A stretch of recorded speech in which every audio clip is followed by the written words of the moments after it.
Welcome to another exciting episode of the Andre the Beast Creighton Show. Today, another exciting guest, another exciting show.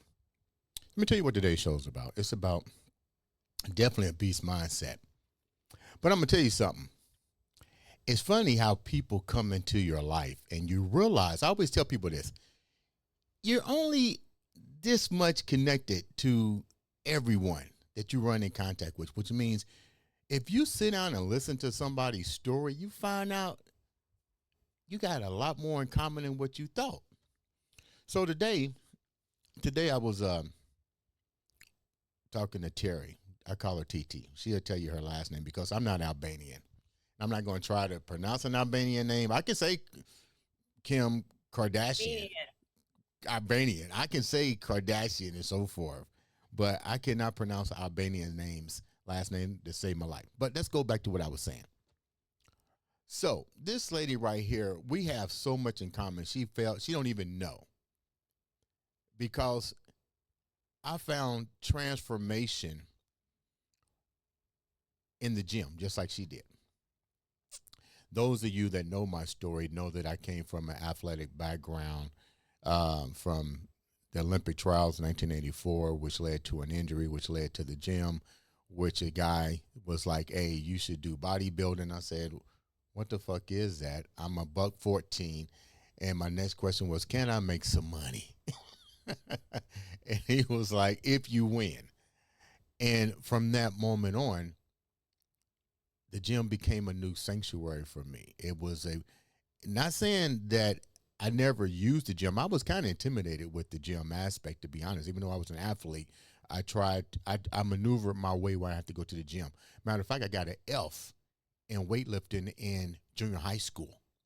So to move forward, when people see my social media and say, ain't you the guy that got an F in weightlifting, but now you're a professional bodybuilder? I said, life is fucked up, ain't it? So let's go back to TT. A story of true determination from dealing with emotional eating, weight problems. The list can go on. I'm going to let her tell you the story. So without further ado, let's welcome to the show Terry. I call her TT, and she's going to tell you her last name. What's up, baby girl? Thank you, Andre, for having me. I really appreciate it. It's great to meet you. So my last name is actually Armenian. Yeah, what did I say? Albanian? And it's pronounced Tadiosian. Um, but yes, everybody, hi. It's great to be here. So your story is truly inspirational. You know how you taken the gym as your new sanctuary and actually made a career out of the health and fitness industry. But before we get there, tell the viewers a little bit about who you are. Absolutely. So I started my story. Gosh, where should I start? Basically, in a nutshell, really quickly. I am an immigrant from a communist country. I came to this country in 1989 when the communist wall fell down in Berlin. I remember that. And that, yeah. And so I actually escaped with my parents. So we defected in 87. I lived in Austria, which had a refugee camp, like an official refugee acceptance program. I lived there for about 2 years from the age of 11 to 13, and then came to the United States. 89, wall fell, communism was supposedly gone at the time, right? And so that's where it kind of all began in this country. So I had to learn English. I had to do all these things when I ended up going to college. So my entire life, I was inbred the notion of hard work, that what you truly want and desire in life and what your little soul is looking for is not that important, because you have to go and earn a living, you have to go make money, you have to go to school, you have to have a good job and a career and all these things, or you're going to starve, basically, because as an immigrant family, there's nowhere to fall back on. And so that's what I did for many, many decades. I sometimes had three jobs. I had my 9 to 5, my 6 to 9, and then I had my Saturday and Sunday job and catering, and they're all different things. So I was just working nonstop, going to school, also while having a job and all these things. So by the age of 37, I had had 2 children. They're now teenagers. I'm 48. And yeah, I was 210 pounds. And yes, I also failed gym, by the way. I had a big F in gym. I told you something in common, man. You didn't even know that. Let's go back a minute. Let's go back a minute. I remember when the walls fell down. I remember watching it on TV. I know you were young during this time, but still there's memories of what your family was going through. What was that like living over there before that wall was down, and what was it like when that wall came down? Do you have any memories of any of that, or did your family share anything about what that lifestyle was like, or do you remember? Oh, absolutely. I mean, while I was living in Austria, I was 11. And so my only challenge, I would say, during that time was, obviously change, but children are really easy. They're adaptable. So, yeah, okay, we changed countries. I had to learn a different language. I did it pretty quickly. Again, child's brain is very different from an adult. But, the challenge truly was that I left everything I knew behind, right? So, my grandparents, all of my family, my brother and my sister were actually left behind, because it was a really crazy story. When you are in a communist country and you are considered a political refugee, there's a lot of really interesting situations that need to align properly in order for you to be given a visa to visit a refugee or an asylum country. And so my brother and my sister, who were, but I believe 3 years old at the time, had to stay with my grandparents. They had to stay back. And so it was only myself, my mother, and my stepfather that left the country. And so everything I knew up to that point, I had to leave behind. So I had a lot of feelings of missing people. But from an 11-year-old's perspective, you don't really know how to verbalize that. You're just kind of a little sad, but I adapted pretty quickly. I went to school. It was a little bit different because refugee children were not really looked upon in the most favorable light back then, or maybe still. What do you mean? And What do you mean by that? And the reason that I'm saying, the reason that I'm asking you so many questions, because if I'm not a part of that, at least my generation, that me coming over, I don't know, maybe my ancestors, but with the way things are now in this country, and we got so many people coming abroad to American shores, we don't know what they're going through. We only know about what the media is giving us.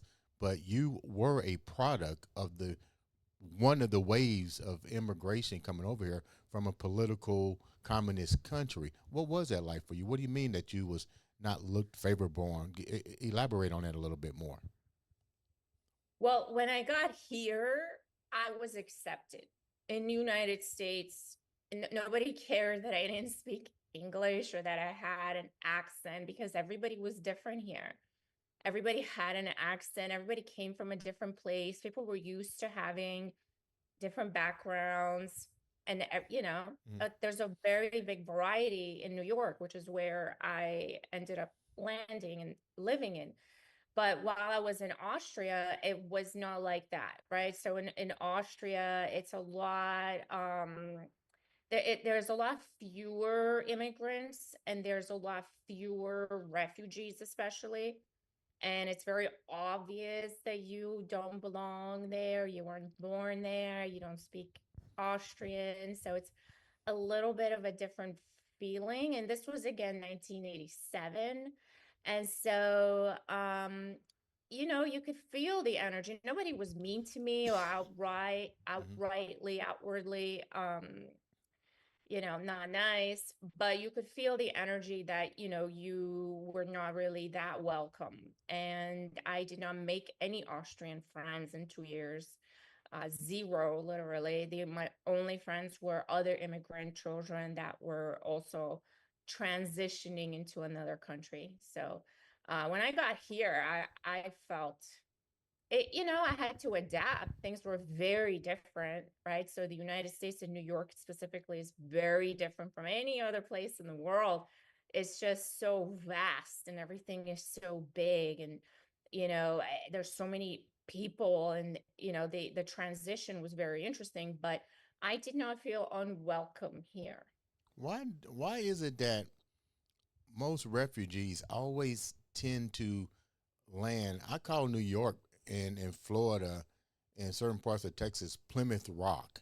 Like, how do you guys know where you're going? Like, did you already have connections in New York? Because most immigrants that come here, they literally land. I'm gonna call New York what it is, Plymouth Rock. They all say, "I went to New York. I went to New York," and they wind up staying in New York.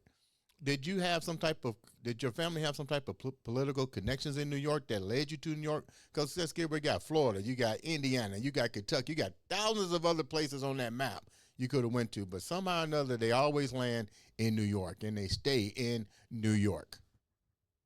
Yes, so I can tell you how it worked in 87 from my memory as a child. What I knew, what the process was, is okay. So what we ended up doing is I'm Armenian, but I was originally born in Bulgaria. And so in order to leave the country and go to a capitalist type of other foreign country, you need a visa. And so our visa got approved and we drove through, right? So it was about maybe 27-hour drive from where I was located to the border of Austria. When you enter the border, when you approach the border, basically the protocol is that you come out of the car, you raise your hand up and you say, "I surrender." And then they take you to this camp. It's basically, I would call it a prison because you can't get out of there. So you enter this location. It's called Traiskirchen, and it's right outside of Vienna. And you end up staying there for about 30 days. And that 30-day period, they run your background checks, right? Because they want to make sure you're not a criminal, you're not a political spy, or whatever it may be.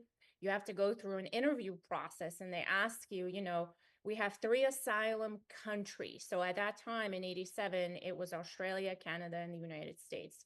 And they would ask my parents to submit their application in order of preference, where they wanted to end up essentially. And so my mother ended up putting choice 1 US, choice 2 US, choice 3 US, right? So there was no other option. Yeah, that's pretty smart. And, and so during the interview process for that first initial 30 days, they most likely are going to accept you into an asylum country if you have a sponsor located in that country who is willing to take economic responsibility for you entering the country. And so we had that. One of my mother's best childhood friends was already here, and he was kind enough to sponsor us, and he lived in New York. So if happenstance he lived in California, or because there's a lot of Armenians in California, we would have ended up in California. So it really depended on where our sponsor was located. I don't know how it works now, though. That okay. Now it makes sense because I'm like, how does all this work? I mean, because you just can't get off of a boat and come over here with no support system and stuff. So your family, you already had at least a connections over here over the years, so it just made the transition a little bit more easier. But now you're dealing with the fact that you got to leave your brother and sister behind. They're clearly older now. I mean, when did you actually reconnect with them? Like, about what age, and how difficult was that? Because you've been away for quite some time, and they're still in a well, the walls have gotten taken down, but you got to explain to them what you went through to get to where you at. And I'm pretty sure they're like, well, why did we get left behind? Yeah. So actually, I want to go back to the last topic. So I want to differentiate between legal immigrants, Hmm. that's the process I described, versus illegal immigrants. When Go. people enter the country Mhm. with no visa, no paperwork, no one knows they're in the country, no sponsors. That those are, I'm sorry, I just want to differentiate between those two. Go ahead. The legal immigration is where you need a sponsor and economic support and things like that, or you're not allowed to come in. The illegal way is when you just enter off the boat and you end up wherever you end up, basically. Wow, it's crazy. So Yes. let's talk about your siblings. What was that like? When Yeah. did you reconnect? And what were some of the things that you first shared when you was able to actually contact them? Yeah, so right before we got on a plane to the United States, from Austria, they were coming over with my grandmother in order to fly with us because when my mother applied for her visa and her citizenship to the United States, the children had to come with her at that time. So we were separated for about 2 years, and then we all flew into New York, JFK, all five of us together as a family. So, technically they were 5 years old at that time Hmm. and did not really understand what was happening. They just knew a lot of different things were going on. Hmm. And but I guess later on in life, we did talk about all of that, and life was pretty difficult, right? Economically here. And so with three children, imagine what that must have been like. Hmm. Yeah, yeah, yeah. Yeah. What do you remember growing up that was the toughest part of your journey before going into adulthood in college? What are some of the three of the most impactful things that really was difficult for you to get over? I don't have anything I couldn't get over. You just kind of do it, there's no option.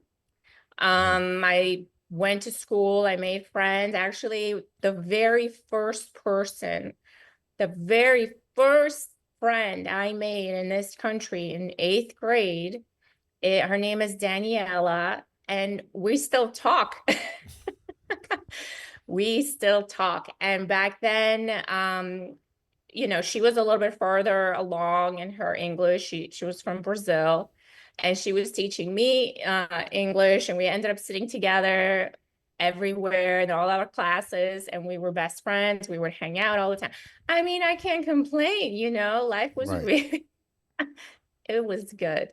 So, It, for me. okay. So then you wind up getting married, and what changed? Because you start picking up weight. Because this is where the other part of your journey happens. We got weight issues, and then we dealt with something else during COVID, where you switched opportunities. Tell me a little bit about both of those scenarios. Why did you switch during the COVID, and then what led on to the weight issues? Yes. So if you can imagine life as an immigrant, it was all about earning a living, right? Going to school, getting an education so you can get a degree, so you can get a good job, so you can do all the things. And that's the biggest trauma when you are an immigrant is how to survive economically. And so that's all I was worried about. And then at some point in the road, a lot of my family kind of broke apart. They moved to Florida. I stayed in New York.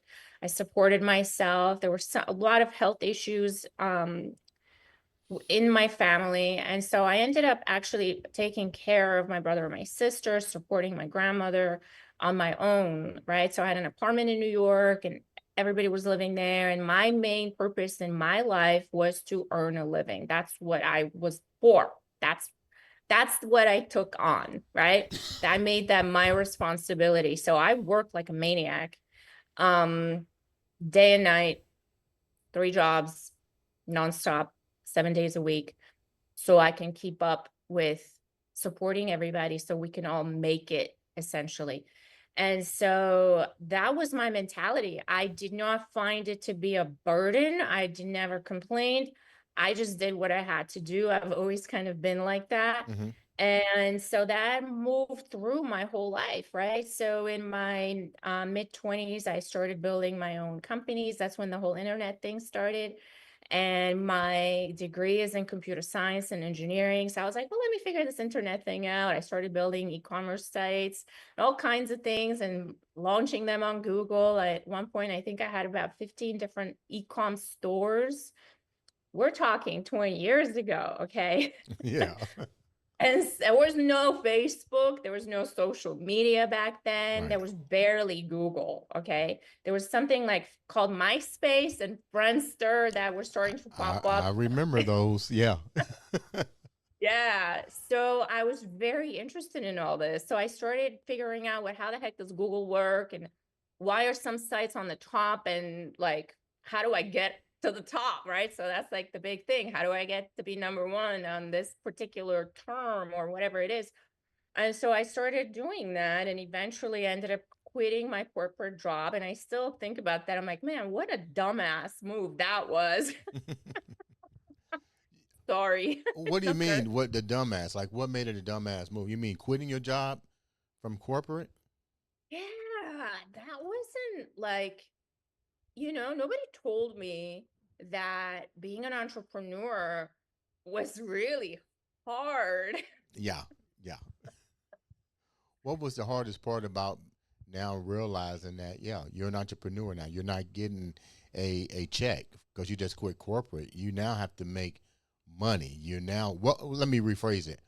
Welcome to America. Yes. Yes. Right. So thank goodness I was that dumb, because if I knew any better, I probably would not have ever done it. But the hardest part is you have no security, right? Right. And there's no guarantee. So you could bust your ass for 29 hours a day if you can, and you can make no progress, right? Because when, the whole saying is, oh, if you have a good work ethic, you're going to be fine. That's not true when you're an entrepreneur. You could have the best work ethic, you could be disciplined, you could do all the things, and you could still fail. Hmm. Why? Because a lot of times a business takes 2, 3 years to really marinate in its marketing and Hmm. get a customer base. I mean, nobody told me all none of that stuff. Right. So, yeah, that was not easy, right? And so you have to learn how to be really scrappy. You have to learn how to hustle.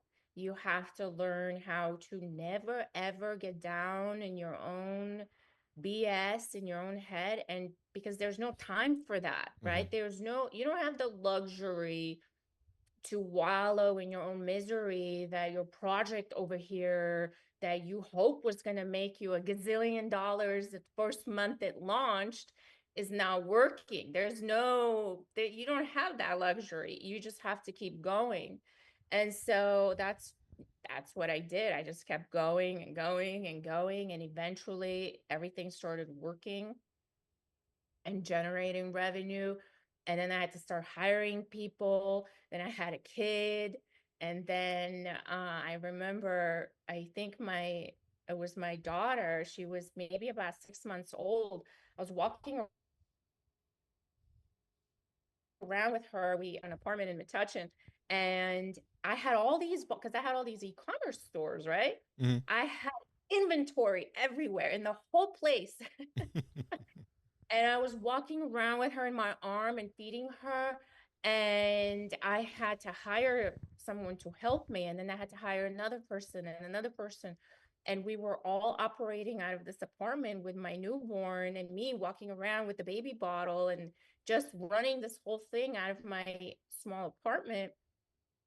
And that's how it had to be, because I just had a baby, then I had a second baby, and then everything kind of um migrated over from having e-commerce stores to also doing consulting. Like, how do you get to the top of the Google result? How do you run pay-per-click ads? I figured all that stuff out for myself.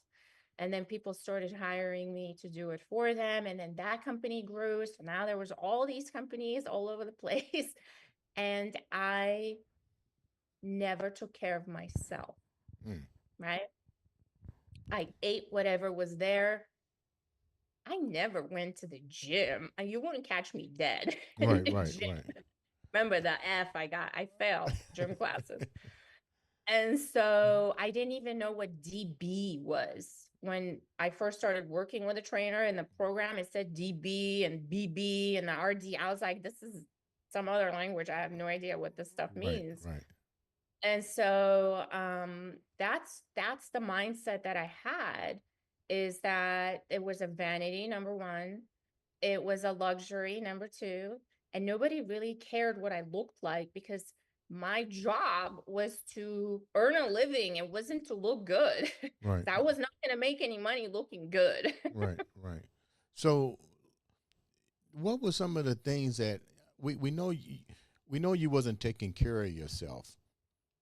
You got kids. You realizing what it takes to be an entrepreneur. So, two-part question.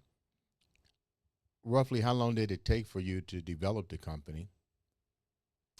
Then, what were some of the health issues that you was actually dealing with that took you into the gym? Because you're taking care of your kids. You're married. You're trying to run the family. You know, I tell people weight problems happen quickly, but you don't see it quickly because it's usually I do that tomorrow. I do that tomorrow, and tomorrow becomes a year. A year becomes 2 years. A year becomes 3 years.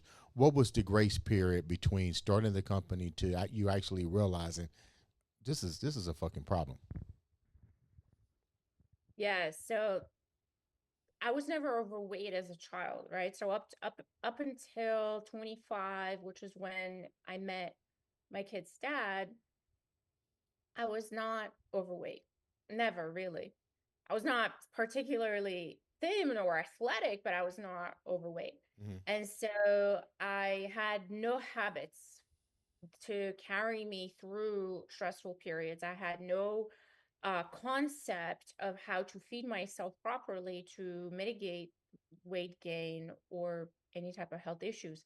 So after the first kid, I gained a ton of weight because I had such a terrible nausea during the pregnancy. All I could eat were bagels for 9 months and steak. That was it. And so you can imagine what happened. Yeah, yeah. And so I got very overweight with the pregnancy. She was actually born 10 pounds, 2 ounces, and I'm 5'3". So if you can imagine, and she's 5'9" now. So Mm-hmm. you can imagine the difference in that physically. But I couldn't lose the weight after the first pregnancy, no matter what I did. So that was at about 30. Mm-hmm. And so I kept gaining more weight. So instead of dropping the pregnancy weight down, I was putting on more weight. And I was wearing pregnancy clothes up until I got pregnant the second time. So I was still in my maternity clothes when I got pregnant the second time. And then I stayed in my maternity clothes up until about 37, which is when I started having all kinds of problems. So between 30 to 37, I had gained 80 pounds and I could not get it off. When you went to the doctor, your OBGY, your endocrinologist and stuff, did the increase in weight cause additional problems health wise for you? Well, not in normal checkups, but I drove myself into the ground so hard that I Mm-hmm. ended up in the hospital Wow. at about 37. So the first time I went in, I was like, oh man, I thought I was having a heart attack because I had such terrible chest pain. Ran to ER. They took one look at me and the ER was packed. So there were probably like 100 people in ER waiting to be seen. And I walk in and I'm like, holy shit, I'm going to die because I'm going to have to wait like for 100 people to go before me. And then they saw me, imagine 37, and I can't breathe. I'm clutching my chest. I'm having chest pains. I can't get a breath in. They immediately took me because they thought I was having a heart attack. And that's what I thought too. I mean, I could barely get a breath in, and I was in a lot of pain. And so I was in there for about 24 hours. They couldn't figure out what was wrong. They said, we can't find anything. There's nothing. The blood works fine. All your EKGs are fine. Your scans, whatever.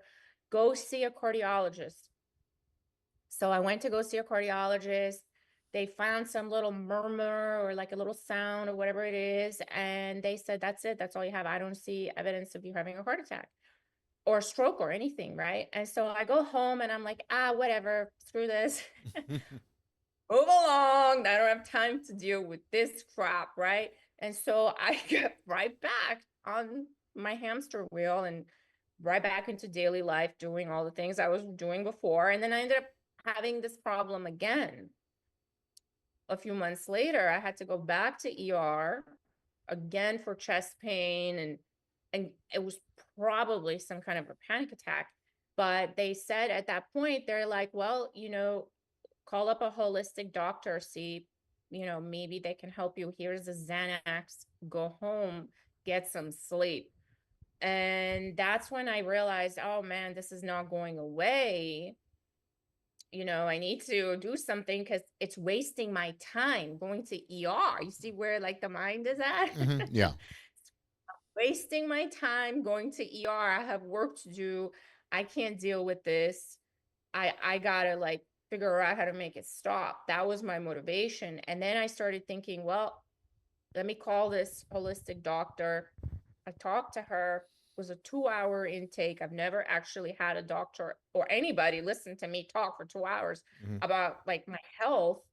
And so she said, you got to lose weight. You've got pre-diabetes markers. You're starting to have all these other symptoms. Your blood work is all over the place. You're having panic attacks, anxiety attacks. You can't walk up the stairs, Terry. You can't walk a mile without being out of breath. Like, and she just gave it to me really straight. And I said, holy cow, I gotta lose weight. Mm. So when you went in the gym to start losing weight, how did you worked with a trainer? I take it to design what you wanted to be done. How long did this journey take? How long did you start? When did you start seeing progress, and what did you change? And more importantly, what was the most difficult part of that journey? Because you're just not going into any gym and master it. Yeah, so it was I'm a slow learner, Andre. I didn't get it right away. Yeah, we know you didn't know what DB means. You didn't know what rack your dumbbells up. I get the terminology. I was slow, let me tell you. So I started out with the DIY mindset, like, oh, let me try like all these diets out there. Let me try keto, let me try South Beach, let me try all these things. There was a million diets I tried. And then now I learned there's 40,000 diet books on Amazon. So I'm surprised that I didn't do all 40,000, but Yeah. I did do about 30. And every single time, every diet that I did, I lost weight. It worked. And then because I was such an overachiever, I was like, okay, I'm done with this. That's a waste of time. Go back to work and go right back to my normal behavior. Wow. But my normal behavior back then was ignorance about nutrition, did not know my own blind spots, did not know I was diving into jars of Nutella to cope with my existence back then because my existence was all about work. And there was nothing there. There was nothing else for me. And it was about being a mom and work, and that was it. And so I was going right back to what I was doing before. And not only would I gain the weight that I lost, not only would it come back, but I would gain more. So every time I did a diet, I'd lose a little bit of weight and then get more weight back on, and then more weight. And then eventually I was starting to get bigger and bigger. And then I realized one day, okay, this diet nonsense is not working out for me. They don't work. So every time I do a diet, I gain more weight. Hmm. And so I decided I'm going to do my own thing. I'm going to invent my own diet. Really? So How do you invent your own nutritional diet? That's a new one on me. So how did that even come about? I decided that so that's when Peloton, by the way, launched their first bike. Okay. And so I decided I was going to ride my Peloton bike 3 times a day. And all I was going to eat were salads all day. All I ate was salad. I did not eat any protein. I did eat a lot of fat because they had a lot of avocado and feta cheese, but that was it. Okay. So I did. I lost 30 pounds doing that. And then I started panicking because I thought, oh man, like I know what's going to happen right now if I stop this, right? So if I stop riding the Peloton and I stop eating like this, I know I had experience. I had gotten smarter by then. So I was like, okay, I know what's going to happen and I don't want that to happen. So I'm going to, for the first time in my life, ask for help legitimately, make myself really vulnerable, Hmm. put my ego down and ask in earnest for help. And that's how I ended up finding a coach who taught me this is completely backwards what you're doing. Your Yeah. invention. Yeah. Yeah. I didn't want to say that. I was going to let you tell the story. Okay. So somebody recognized that that was really not a good nutritional regimen. So then what happens? So that's when I had to start learning how to lift weights. And that was an experience I will never forget. I mean, I was 40, wait, 30, not 20, 20, no, 2019, however old I was, 40. You want me to do the And math? You want me to add it up? It was 40. and so I had to learn. I had never picked up a dumbbell. I did not know what a deadlift was. I did not know any of that. Hmm. How did Mhm. that? How did that? How did that change? Because you can't go in the gym now. You're talking to the top trainer. Period. So I know nutrition is endorsed with the Cleveland Clinic. So I know nutrition.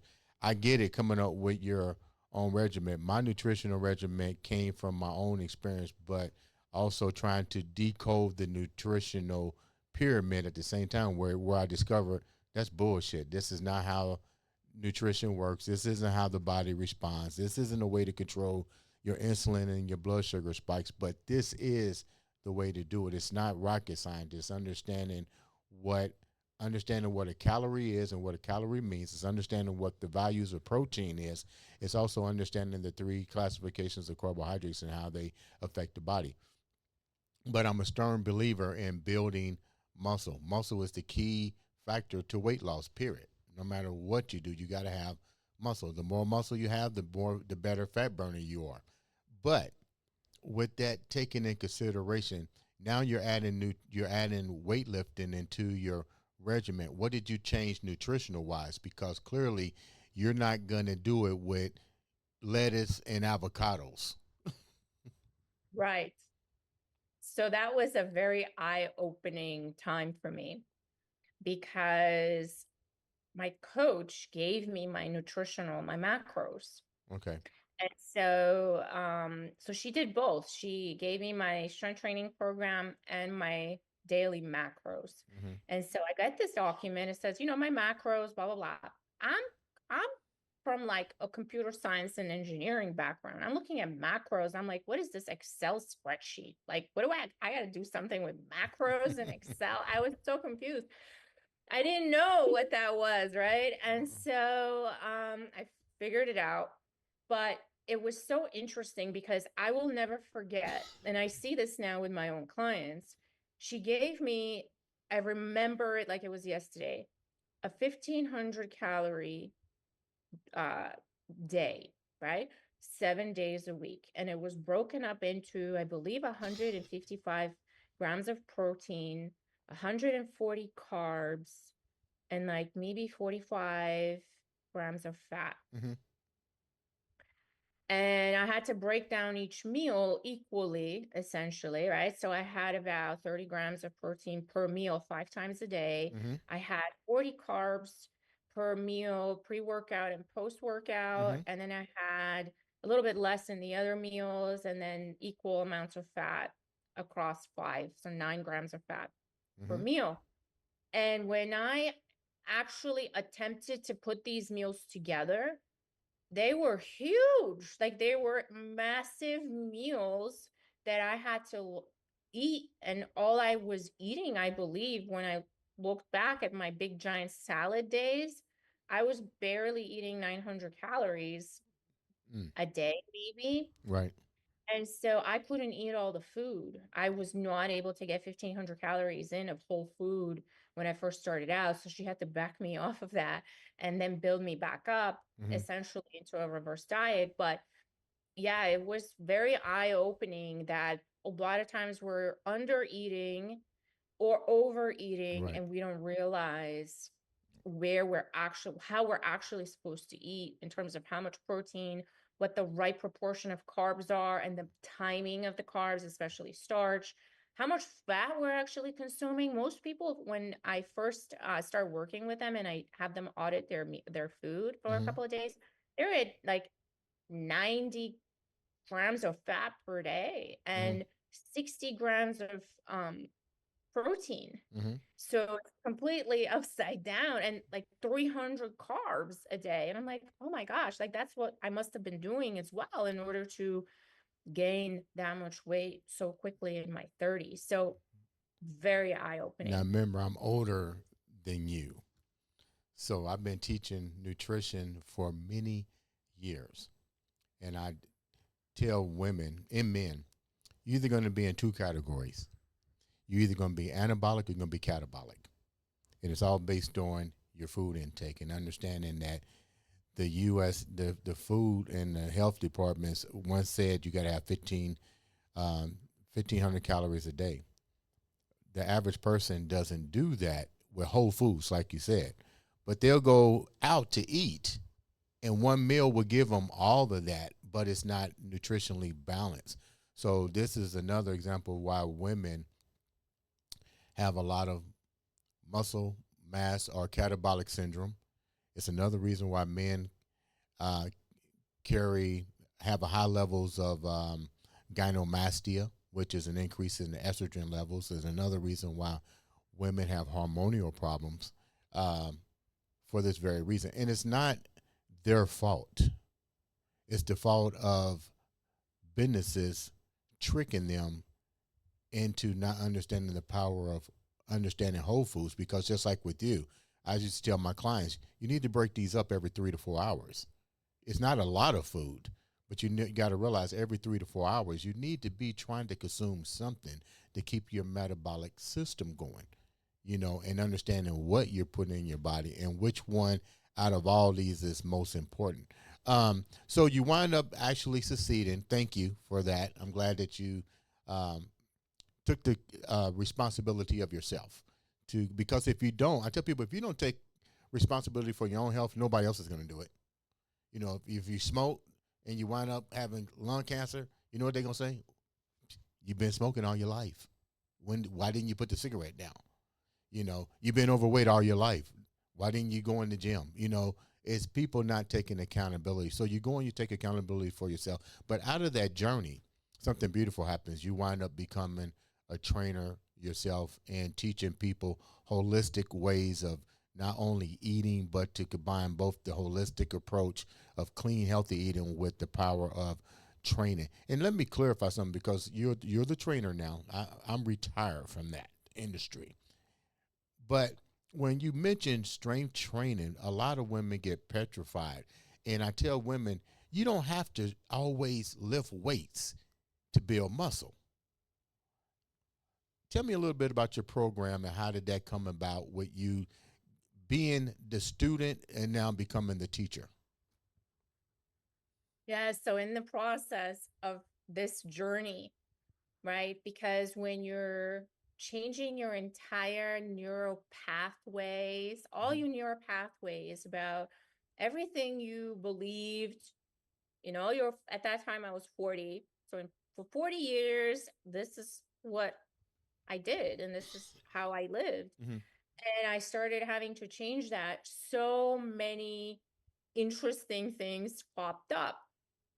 And it's almost like when you've made a mess in your room and you start cleaning things up, and Mm-hmm. putting things away in the proper place, you find these like all kinds of things, right? If you haven't been keeping everything running smoothly, you're going to end up finding the boogeyman in the closet, this other thing over here that's been chirping, maybe something that died, like, Yeah. some animal in the, I don't know, like you find all kinds of stuff. And so I started calling them the boogeymen that would pop up in my head every now and then and just take over. They would hijack my consciousness essentially. And one of them I realized was I was a workaholic. Mm. Clearly, big shock, right? I was an alcoholic. What? Oh yeah, I was on my way to getting alcoholized big time. I was addicted to sugar and food, and I used food to cope, and alcohol and everything else, right? I had all kinds of things that were bothering me internally as a human being that were not being addressed because my only purpose and mission in life was to work. I was so consumed in the addictions, and they were, not all bad. Like if you really think about it from the outside, there's a lot of benefit to living with a workaholic, right? There's a Really? lot. Well, yeah. What was the benefit? They earn a living. They're very motivated. They're high achievers. A lot of them succeed greatly in whatever it is that they hyper focus on because they hyper focus on that, right? So Hmm. they're very they deliver, Yeah, but right? being a workaholic also put you in a dysfunctional mental state of mind too. So, however, I do agree somewhat with that, but I do also understand that that can be detrimental because even though you're a workaholic, you allowed other things to get out of control. So let me go back a minute. Even though you recognize the body in the nutritional aspect, what did you do for your mental? Because what you just said, workaholic, these things started in your childhood because that was your survival mode. So are you a workaholic or are you in survival mode? Because that's how you came from a communist country to everybody disbandment, and now you're staying there to take care of your family. Is it really workaholic or is it cultural experience? And more importantly, did what did you do to recognize your mental? We see you dealing with your physical, but what are you doing for your mental health? Because quote unquote, you just said things that happened in your childhood, but you camouflaged it by saying I'm a workaholic. But I'm seeing fear based leading to workaholic, leading to health issues. So I'm not a doctor and I'm not a Yeah, you're therapist. right. You're 100% right. And that's such a legitimate question and such a great question because is it societal trauma that creates the addictions, or are we just naturally inclined to end up with these types of behaviors, addictions, coping skills, whatever it is, Hmm. right? Yeah. Survival mode, right? So it depends, right, on the person and what they're most inclined to is what I would say. Like we all have predispositions to go in one direction or the other. And they've done these really interesting studies where they'll take somebody who's gone through similar traumas and see which way they go. Would they go to the drug addiction route, or will they cope with the workaholism and high achieving way of coping with it, right? So which route was somebody going to take really depends on how their mind works. Hmm. But I didn't know, I was unaware that I was doing these things, right? So I had no awareness and I had massive blind spots because in my mind, this was such a great thing. I had to do these things because this was my responsibility. And I lived like that for a long time until I realized, like, oh man, like this is killing me. This is actually creating a health crisis for me. I'm very unhappy. I just cannot keep going like that. And so, the company I had at the time, it still exists. I'm just not in it anymore, was not helping me in that, in the mental health and psychological health and emotional health realm, because it was very demanding. Mm-hmm. So as soon as somebody would demand something, and it was, always flyers. It's a media company, it's a marketing agency. There was always a fire going on, right? And Mm-hmm. so it would suck me right back into it. And no matter how much work I did to, have a boundary, have space, go to the gym, do like slow down a little bit, I would always get sucked right back into it with some other fire that was happening, or I had to go here, I had to go there, try. It just wasn't working in my favor. And so in 2020, right in the middle of COVID, I was like, I'm done. That's it. It's over. I'm done. I'm walking away. I don't care what happens. Mm.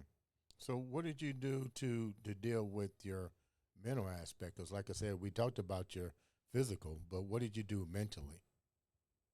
I know you walked away, but did you seek professional help? And the reason I'm saying this is I didn't hear you say that, but you're teaching other people. And I'm a firm believer as a trainer.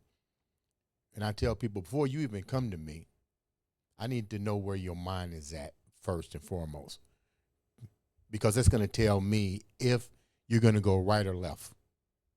That way I know how to design your program effectively. Because if you don't have the mindset and you suffer from some type of trauma or whatever, and these things led to your weight issues, you might want to start there first. So before we wrap up, what was method did you take for your mental stability? We know you quit your job, but quitting your job doesn't resonate and still recognizing the issue. An issue was still there. How did you deal with that part of your journey? 100%. So I had an emotional eating therapist, like an official therapist, for Mm-hmm. about 8 months. And we had to unpack not only the emotional, because I made a lot of parallels between the eating and all the other addictions. Mm-hmm. They're very similar, right? The addictions are all trauma based, and they're a response to whatever it is that your brain is trying to keep you safe from. And it could be different things, right? So the emotional eating aspect is what really opened the door to me understanding that I was shoving down feelings that I was having as a human being that I wasn't in my mind allowed to have. And I was using essentially food because it was more socially accepted. Alcohol, I was a lot more aware of that I was starting to have an issue, and it wasn't as socially accepted, and everything else would have been way less socially accepted. So it's very easy to reach for the food. Mm. And sugar is actually more addictive than cocaine. I've read a bunch of places. And it's very hard to give up because you have access to it 24/7. And it's used as a numbing mechanism. So as soon as, and I unpacked that in about 8 months of therapy. And I realized, like, wow, I need to keep investing back into this. So I started taking courses. I started reading a lot of books. I got certified as an emotional eating coach, actually.